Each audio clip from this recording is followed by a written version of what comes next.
Let's take a look at some basic selection tools, some of the marquee tools and lasso tools, and put them to use to change the decor in this scene.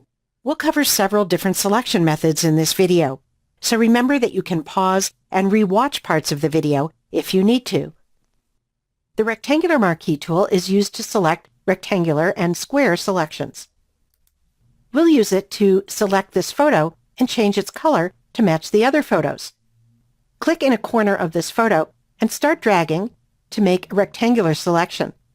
To constrain the selection to a square, hold down the Shift key too and continue to drag. Release your finger from the mouse and then from the Shift key. If you need to move the selection, you can click and drag from inside the selection or use the arrow keys on your keyboard. Now let's make a change to this selected area. Go to the bottom of the Layers panel and click the new Fill or Adjustment layer icon and choose Solid Color. That opens the color picker, and when it's open, you can go anywhere in the image and click to sample a color. You'll see that this created a new color fill layer in the Layers panel.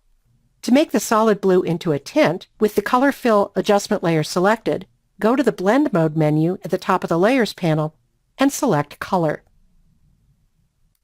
Now let's use another tool to select this round wood sculpture. In the Tools panel, click the Rectangular Marquee tool and choose the Elliptical Marquee tool from the flyout menu. This tool is used to make oval or circular selections. Click on any edge of this round object and start to drag, creating an oval selection. Now keep your finger held down on the mouse or trackpad and press the space bar at the same time and push the selection back to the edge of the object. Still keeping your finger held down on the mouse, release the space bar and continue to drag out your selection and shape it so that it matches the underlying object. You may need to do this a few times, all without releasing your finger from the mouse. And if you want a perfectly circular selection, you can also try holding down the Shift key during this process. Now let's make use of this selection. Go to the new Fill or Adjustment layer icon at the bottom of the Layers panel again, and this time choose Vibrance. Then in the Properties panel, drag the Vibrance slider over to the right to subtly increase the vividness of the color in the round sculpture. Now let's take a look at a couple of the lasso tools. Over in the Tools panel, select the Lasso tool. This is a free-form drawing tool.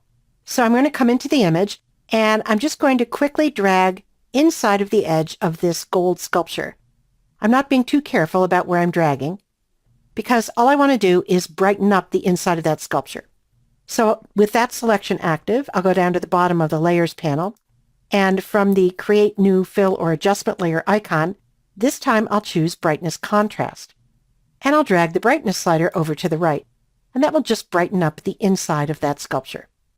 Another lasso tool that comes in handy is the polygonal lasso. To access that, hold down the Lasso tool and choose the Polygonal Lasso tool from the flyout menu. This tool is used to make straight-edged selections, like the star on the bookshelf.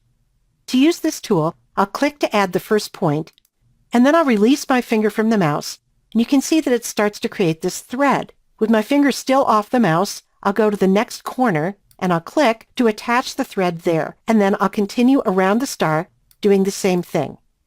Just clicking each point where I want to attach the polygonal lasso.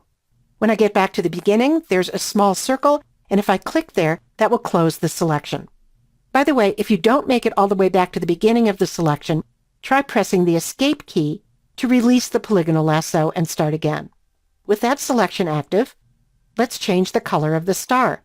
As before, I'll go down to the Create New Fill or Adjustment layer icon, and I'll choose Solid Color, and I'll sample a blue color from the image.